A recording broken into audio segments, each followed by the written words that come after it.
In this tutorial, I'll guide you through resolving the EFI Network Timeout error in VMware Workstation when booting a virtual machine. If you're new to my channel, please click the subscribe button. If you're already subscribed, thank you so much. Open VMware Workstation. Click Create a new virtual machine.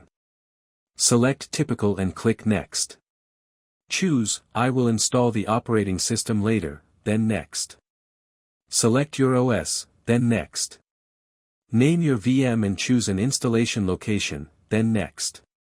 Set the disk size. Under CD, DVD, select your ISO file. Close the window and click Finish. Power on the VM.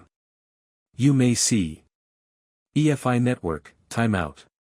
Change firmware from UEFI to BIOS. Power off the VM.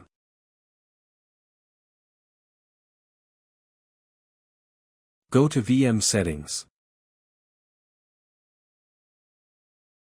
Options tab, Advanced.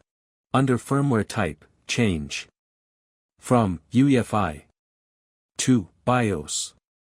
Click OK to save. Power on the VM again. The error should be resolved.